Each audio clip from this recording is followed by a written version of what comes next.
नमस्कार दोस्तों, स्वागत है आप सभी का हमारे यूट्यूब चैनल देव जी के ट्रिक्स में। तो दोस्तों हम लोग यहाँ पर हमेशा की तरह हिंदी का फुल टेस्ट लगाएंगे, जहाँ पर आपके 50 प्रश्न होते हैं। काफ़ी अच्छे आपके यहाँ पर प्रश्न हैं। जितने लोग यहाँ पर जुड़ चुके हैं सभी लोग वीडियो लाइक कर दें, शेयर कर दें, और नए हैं तो चैनल को सब्सक्राइब कर लीजिए। आवाज़ आ रही है? हमारी आवाज़ आ रही है? चलिए तो स्टार्ट करते हैं। सभी लोग फास्ट जवाब दीजिएगा, ठीक है। चलिए, यहाँ पर आपका प्रश्न दिया है पहला कि योगदान में कौन सा समास है। योगदान अर्थात योग के लिए दान, ये कह सकते हैं योग का दान, अर्थात यहाँ पर संबंध तत्पुरुष होगा, जो कि ऑप्शन राइट आपका यहाँ पर ए हो जाएगा। बिल्कुल सही है, सभी के जवाब बिल्कुल सही है।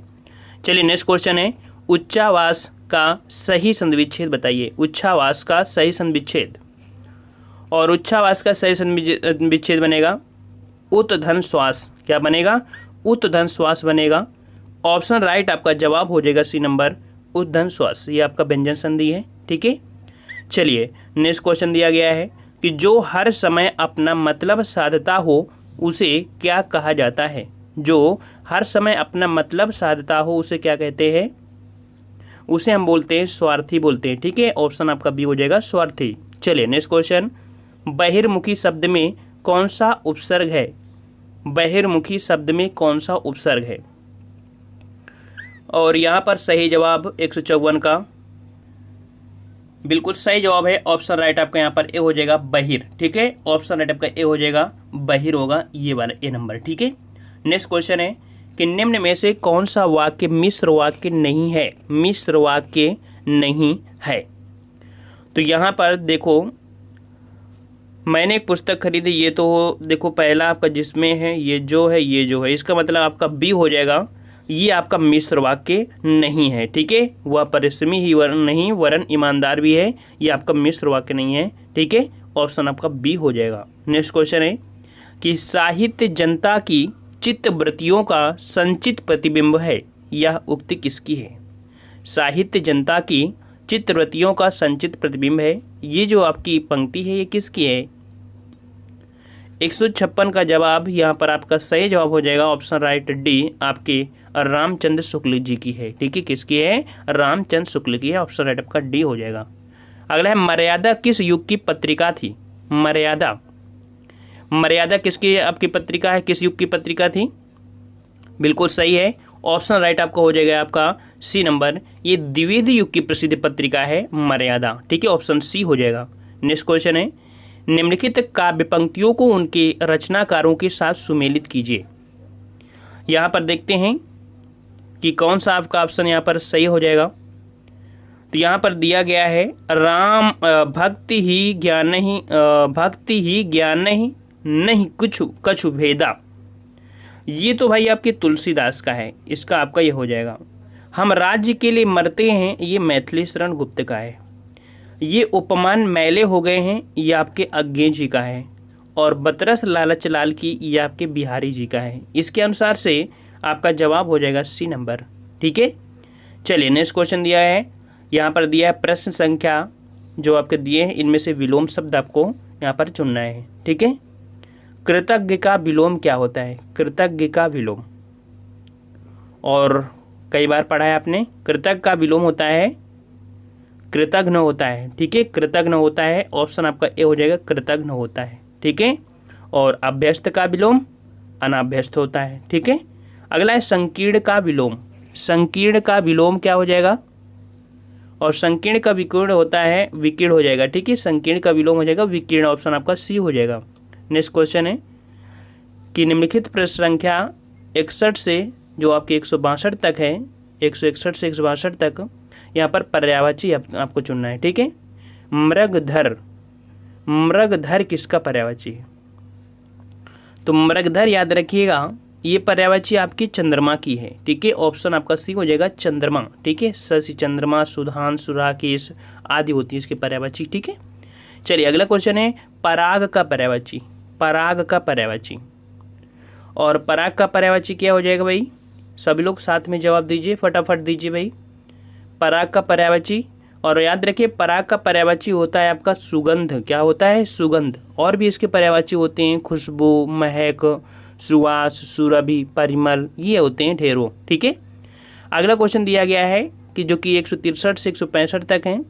दिए गए शब्द के लिए अभ्यर्थ व्यंजक 4 विकल्प हैं। सर्वाधिक उपयुक्त जो व्यंजन हो उसे आपको यहाँ पर सही विकल्प लगाना है। गयंद, ये हमने कई बार पढ़ा है आपको। गयंद का अर्थ क्या होता है? बिल्कुल सही है, वेरी गुड। ऑप्शन राइट आपका डी हो जाएगा। गयंद का मतलब होता है बड़ा हाथी। ठीक है, बड़ा हाथी होता है। अगला है मूढ़ चेता। मूढ़ चेता के लिए जो शब्द बनेगा क्या बनेगा? मूढ़ चेता होता है मूर्ख व्यक्ति। ठीक है, सी नंबर आपका हो जाएगा, मूर्ख व्यक्ति हो जाएगा यहाँ पर मूर्ख। ठीक है। अगला क्वेश्चन है प्रायोगिक। प्रायोगिक का मतलब क्या होता है? और प्रायोगिक अर्थात होता है जिसका पहले प्रयोग किया जा चुका हो। ठीक है, बी नंबर आपका हो गया, जिसका पहले प्रयोग किया जा चुका हो उसे हम प्रायोगिक बोलते हैं। अगला है खिली हुई हवा आई फिरकी सी आई चली गई, पंक्ति में अलंकार बताना है।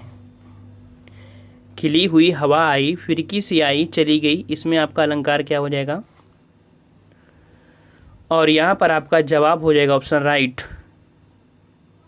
सा सी ऐसे होते हैं ना, ये आपका यहाँ पर ए नंबर हो जाएगा, उपमा अलंकार। ठीक है, उपमा अलंकार। देखो, जब एक वस्तु की तुलना दूसरी वस्तु से की जाए। ठीक है। यहाँ पर नेक्स्ट क्वेश्चन का आते हैं। क्वेश्चन आपसे अगला पूछा गया है कि पापी मनुज भी आज मुख से राम नाम निकालते हैं, इस पंक्ति काव्य में अलंकार कौन सा होगा? पापी मनुष्य, तो यहाँ पर देखो विरोध हो रहा है। ठीक है, एक दूसरे का विरोध हो रहा है तो विरोधाभास अलंकार होगा। ठीक है, इसका जवाब आपका ये हो जाएगा विरोधाभास अलंकार। ऑप्शन राइट आपका ए हो जाएगा। नेक्स्ट क्वेश्चन, शांत रस का स्थायी भाव बताइए। शांत रस का स्थायी भाव, और शांत रस का स्थायी भाव क्या बनता है? क्या बनता है भाई? शांत रस का स्थायी भाव निर्वेद होता है। वेरी गुड, ऑप्शन आपका ये हो जाएगा, यहाँ पर निर्वेद हो जाएगा। ठीक है, श्रृंगार रस का स्थायी भाव होता है रति, और विभत्स का होता है गृढ़ा या जुगुप्सा होता है। चलिए नेक्स्ट क्वेश्चन आपको दिए हैं, जहाँ पर आपको कुछ पहला और 6 यहाँ पर, जैसे ये आपका पहला और ये 6 अपनी जगह स्थिर रहेंगे। ठीक है, जो या अलावा हैं ये आपके इधर उधर हैं, अर्थात कह सकते हैं इनको अरेंज करना है। तो सही वाक्य क्रम क्या बनेगा? देखते हैं यहाँ पर मिलाकर। कुल मिलाकर आत्मरक्षा के मामले में महिला आयोग की रपट तथा पुलिस अधिकारियों की बातों से यही निष्कर्ष सामने आता है कि छात्राओं को आत्मरक्षा के लिए सुरक्षा के तरीकों में निपुण किया जाता है। यहाँ पर सी नंबर आपका हो जाएगा। ठीक है, ये प्रश्न ही ऐसे होते हैं आपको, जो आपको यहाँ पर निकालना पड़ेगा एक दूसरे से। ठीक है, मिलान करके होता है, इसका सी नंबर होगा। इसी प्रकार के क्वेश्चन और भी आपके यहाँ पर हैं, इनको अरेंजमेंट आप कर सकते हैं। ठीक है, चलिए यहाँ पर आपका गद्यांश है, और गद्यांश जो कि हमने आपको बताया भी है, चाहे तो इसे सॉल्व कर सकते हैं या एग्ज़ाम के समय आप अपने अकॉर्डिंग सही करते हैं, पहले पढ़ लेते हैं या प्रश्न को पढ़ लेते हैं। ऑफलाइन में कोई दिक्कत नहीं होती है, आप अपने अनुसार आप गद्यांश सॉल्व कर सकते हैं, मगर हमारे अकॉर्डिंग अगर जो बड़ा होता है गद्यांश उसे अगर आप सॉल्व करना चाहते हैं तो उससे पहले प्रश्नों को पढ़िए, और छोटा गद्यांश है तो आप पहले पढ़ लीजिए। ये आप 5 नंबर आप आसानी से प्राप्त कर सकते हैं। ठीक है, चलिए हम लोग यहाँ पर जो कि दिए हैं कि निम्नलिखित 4 विकल्पों में 3 त्रुटिपूर्ण हैं। त्रुटिपूर्ण वाक्य छांटकर उन्हें चिन्हित कीजिए। चलिए 178 में देखना है कहाँ पर आपकी त्रुटि है, कहाँ नहीं त्रुटि है, ऐसे प्रश्नों को आपको फोकस करना है। ठीक है, और यहाँ पर देखिए, यहाँ पर आपका जवाब है कि गीतों की पुस्तक एक ला दीजिए। ऐसा होता है? नहीं होता ना। गीतों की एक पुस्तक ला दीजिए, गीतों की पुस्तक एक नहीं, गीतों की एक पुस्तक ला दीजिए। यहाँ पर देखिए बी नंबर आपको यहाँ पर सही दिख रहा है। अदर भी देख लीजिए, एक गीतों की एक गीत तो होता ही नहीं है ना, तो यहाँ पर गीतों की एक पुस्तक ला दीजिए, आपका बी नंबर आपका सही हो जाएगा, जिसका जवाब बी है, बिल्कुल आपका यहाँ पर सही हो जाएगा। ठीक है, अगला क्वेश्चन है, मैं सारी रात भर जागता रहा। यहाँ पर बताना है सही क्या हो जाएगा भाई? मैं सारी रात भर जागता रहा। मैं सारी रात भर शब्द लगाने से कोई मतलब नहीं, इसमें भी है मैं पूरी रात हो गया, मैं जागता रहा, मैं सारी रात जागता रहा। देखिए इसमें शुद्ध शब्द आपका जो दिख रहा है वो आपका डी नंबर, मैं सारी रात जागता रहा। ठीक है, सारी रात आपका यहाँ पर हो जाएगा ये वाला।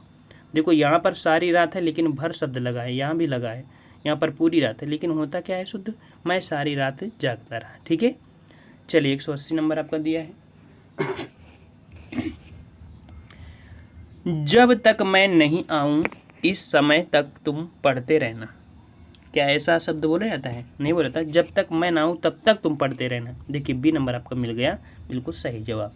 ठीक है, जब तक मैं ना आऊँ तब तक तुम पढ़ते रहना, ये बिल्कुल हो जाएगा शुद्ध। अगला है 181 नंबर कि यह काम में आसानी से साबित, में शब्द तो लगेगा ना, मैं शब्द लगेगा ना, यह काम मैं आसानी से कर सकता हूँ। देखिए यहाँ पर आपका बी नंबर आपको देख रहा है कि मैं यह काम आसानी पूर्वक कर सकता हूँ। ठीक है, तो आसानी पूर्वक यहाँ पर लगा है, ये गलत हो जाएगा। और यहाँ पर हो जाए मैं काम, यह काम मैं आसानी से कर सकता हूँ, बी नंबर आपका हो जाएगा। ठीक है, चलिए यहाँ पर आपको रिक्त स्थान भरना है और रिक्त स्थान भी आपने भरे होंगे, है ना। चलिए तो यहाँ पर आपको देखना है गांधी जी का अर्थशास्त्र धर्म और पर आधारित है। किस पर आधारित है भाई? तो गांधी जी का अर्थशास्त्र जो आधारित है वो आपकी किस पे, आपकी न्याय संगत पर आधारित है। ठीक है, न्याय पर ही आपको ऑप्शन लगाना है क्योंकि न्याय के अंतर्गत आपके सब कुछ आ जाता है। ठीक है, नेक्स्ट क्वेश्चन है दृष्टि राष्ट्रीयता का आधार है। मतलब यहाँ पर आपका 183 का जवाब क्या हो जाएगा? 183 का दृष्टि अर्थात यहाँ पर अगर भरा जाए तो आपका डी नंबर आपका हो जाएगा धननिरपेक्ष। धननिरपेक्ष धननिरपेक्ष दृष्टि राष्ट्रीयता का आधार है। ठीक है, इस प्रकार से भर जाएगा डी नंबर आपका। ठीक है, अगला है लोकतंत्र राज्य जनता में राष्ट्रीय भावना रूप में जागृत करता है। तो यहाँ पर आपका कह सकते हैं क्या भरा जाएगा भाई?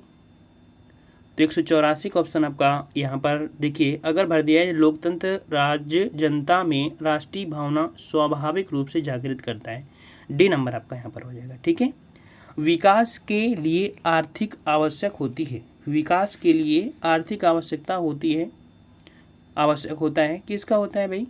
तो विकास के लिए जो आपका होता है वो आपका आत्मनिर्भरता। अगर यहाँ पर भरा जाए कि विकास के लिए आर्थिक आत्मनिर्भरता आवश्यक होती है, बी नंबर आपका हो जाएगा। चलिए अगला क्वेश्चन है निम्न में से कौन सा व्यंजन पार्श्विक है? कौन सा व्यंजन पार्श्विक है? पार्श्विक जिसके उच्चारण में हवा जीभ के पार्श्व अर्थात बगल से निकाला जाए। ठीक है, तो यहाँ पर जो आपका ला है, ला ये आपके यहाँ पर पार्श्विक है। ठीक है, पार्श्विक, बी नंबर। अगला क्वेश्चन है उन्मेख किस प्रकार का शब्द है? उन्मेख किस प्रकार का शब्द है? चलिए जवाब दीजिए, उन्मेख किस प्रकार का शब्द है? और यहाँ पर आपका सही जवाब ऑप्शन राइट 187 का जवाब हो जाएगा आपका ए नंबर। उन्मेख आपका कैसा है? आपका ये आपका तद्भव शब्द है। ठीक है, कैसा है आपका? उन्मेख आपका कैसा है? तद्भव है। और यहाँ पर नेक्स्ट क्वेश्चन का आते हैं। क्वेश्चन आपसे अगला पूछा गया है कि किस बोली में ने परसर्ग लगाया जाता है? किस बोली में ने परसर्ग लगाया जाता है? तो यहाँ पर आपका जवाब हो जाएगा ऑप्शन राइट बी नंबर, बिल्कुल सही है, बी नंबर खड़ी बोली में लगाते हैं। ठीक है, किसमें? खड़ी बोली में लगाते हैं। अगला है भारतवर्ष के लिए हिंदी भाषा का नाम सबसे पहले किसने सुझाया? भारतवर्ष के लिए हिंदी भाषा का नाम सबसे पहले जो सुझाया था ये किसने सुझाया था? तो आपके राजा राम मोहन राय। ठीक है, किसने सुझाया था? राजा राम मोहन राय ने सुझाया था, याद रखिएगा। ठीक है, अगला क्वेश्चन है यहाँ पर कि देव जो महान है, देव जो महान है या किस समास का उदाहरण है? 190 नंबर। और यहाँ पर 190 का जवाब हो जाएगा देव जो महान है, अर्थात ये आपका कर्मधारय में आएगा। ठीक है, ऑप्शन आपका यहाँ पर ये हो जाएगा कर्मधारय समास। ठीक है, देखो जिस समास में प्रथम पद विशेषण और दूसरा पद विशेष अर्थात संज्ञा हो वो आपका कर्मधारय होता है। ठीक है, चलिए अगला क्वेश्चन है संपन्नता का विलोम शब्द कौन सा है? संपन्नता का विलोम, और संपन्नता का विलोम आपका बन जाएगा आपका यहाँ पर निर्धनता बनेगा। ठीक है, क्या बनेगा? संपन्नता का विलोम आपका यहाँ पर निर्धनता, ठीक है, हाँ निर्धनता बनेगा, क्योंकि आपत्ति का विलोम अनापत्ति होता है और विपत्ति का विलोम संपत्ति होता है, आफत का विलोम शांत होता है। इस प्रकार से बिल्कुल सही है, बी नंबर। अगला है निम्न में से कौन सा अज्ञानी का पर्याय नहीं है? अज्ञानी का पर्याय नहीं है, और अज्ञानी का पर्याय यहाँ पर आपका ऑप्शन राइट, अज्ञानी का पर्याय नहीं है। तो अज्ञ होता है, मूर्ख होता है, अनभिज्ञ होता है, लेकिन भिज्ञ शब्द, ठीक है, यहाँ पर देखो अज्ञानी का पर्याय, पर्याय पूछा है ना, तो भिज्ञ। अगला है जैसा काम वैसा दाम में जैसा किस व्याकरण कोटि का है? जैसा, और जैसा जो आपका है किस व्याकरण कोटि का है? ये आपका हो जाएगा विशेषण कोटि का, ठीक है। कैसा है? जैसा काम वैसा दाम में जैसा किस प्रकार का है? तो जैसा विशेषण व्याकरण कोटि है। देखो कि जिस शब्द से संज्ञा सर्वनाम की विशेषता का बोध हो उसे हम लोग विशेषण कहते हैं, ठीक है। चलिए अगला क्वेश्चन है कि निम्न में से कौन सा लुटेरा शब्द में प्रयुक्त प्रत्यय है? लुटेरा, और लुटेरा में जो प्रयुक्त प्रत्यय हो जाएगा वो आपका कौन हो जाएगा भाई? ऑप्शन राइट आपका हो जाएगा यहाँ पर एरा, अर्थात ऑप्शन राइट आपका ए हो जाएगा, ठीक है, क्या हो जाएगा? ए हो जाएगा। चलिए नेक्स्ट क्वेश्चन दिया गया है, निम्न में से कौन सा निसंकोच शब्द में प्रयुक्त संस्कृत उपसर्ग है? निसंकोच शब्द में प्रयुक्त संस्कृत उपसर्ग है। निसंकोच, तो निह निकलेगा, संस्कृत पूछा है ना, तो आपका निह निकलेगा, ये वाला डी नंबर आपका हो जाएगा, ठीक है, डी नंबर। नेक्स्ट क्वेश्चन दिया गया है कि निम्न में से कौन सा पीछे चलने वाला शब्द समूह हेतु एक शब्द है? पीछे चलने वाला, और पीछे चलने वाले को हम लोग क्या बोलते हैं भाई? पीछे चलने वाले को हम लोग बोलते हैं आपका अनुगत बोलते हैं, ठीक है, ए नंबर। पीछे चलने वाले शब्द के लिए अनुगत बोलते हैं, ठीक है। अगला क्वेश्चन है कि निम्न में से कौन सा आदि व्याधि शब्द युग्म का अर्थ है? आदि व्याधि, तो आदि और व्याधि का अर्थ जो देखा जाए तो आपका हो जाएगा मानसिक कष्ट, ठीक है, क्या हो जाएगा? मानसिक कष्ट हो जाएगा, ठीक है, जिसे गांव के लोग आदि व्याधि से पीड़ित हैं, मतलब मानसिक रूप से। अगला है निम्न में से कौन सा काटना का तत्सम है? कौन सा काटना का तत्सम है? और काटना का तत्सम यहाँ पर आपका देखो तत्सम बनता है काटना मतलब कर्तन, ठीक है, इसका जवाब आपका सी हो जाएगा, कर्तन हो जाएगा, ठीक है। अगला क्वेश्चन है रुपए क्या बोलते हैं भाई? रुपए क्या बोलते हैं? रुपए क्या होते हैं? रुपए जो होते हैं वो खनकते हैं, क्या करते हैं? रुपए खनकते हैं। ऑप्शन आपका ए हो जाएगा, सी हो जाएगा, खनकते। अगला है कट जाना मुहावरे का अर्थ क्या होता है? कट जाना मुहावरे का अर्थ क्या होगा? कट जाना मुहावरे का जो अर्थ हो जाएगा क्या हो जाएगा भाई? तो जवाब हो जाएगा ऑप्शन राइट यहाँ पर आंखें चुराना, ठीक है, आंखें चुराना या अपने आप को छिपाने का प्रयास करना। ऑप्शन राइट आपका यहाँ पर डी हो जाएगा, ठीक है। तो काफ़ी अच्छे भी प्रश्न हैं, टफ भी प्रश्न हैं। जो नए बच्चे होंगे उनके लिए टफ टेस्ट रहा होगा, और जो पुराने बच्चे हैं तो वो तो लगातार सब कुछ पढ़ ही चुके हैं, ठीक है, लगभग कॉमन मिलेगा। और काफ़ी बच्चे कहते हैं बहुत टफ और लाइए, टफ और लाइए। देखिए इस समय आपको पता है कि नहीं, इसी प्रकार के ही प्रश्न आते हैं। आप चाहे कोई भी एग्ज़ाम दीजिए, अभी जूनियर असिस्टेंट का एग्ज़ाम हुआ था या मंडी परिषद, किसी का भी एग्ज़ाम देखो यही क्वेश्चन आपको देखने में मिलते हैं, ठीक है। तो आप डेली का डेली रिवीजन सिर्फ करते रहिए, सिर्फ रिवीजन करते रहिए। हम आपको डेली यहाँ पर 8:30 बजे इसलिए टेस्ट लाते हैं कि आप सिर्फ रिवीजन करते रहिए। रिवीजन अगर करते रहते तो आपका कल्याण हो जाएगा, ठीक है। तो आज की वीडियो में इतना ही। सभी लोग वीडियो लाइक करके ही जाइएगा, सपोर्ट करिएगा, शेयर भी कर दीजिए, ठीक है। धन्यवाद। जय हिंद, जय भारत।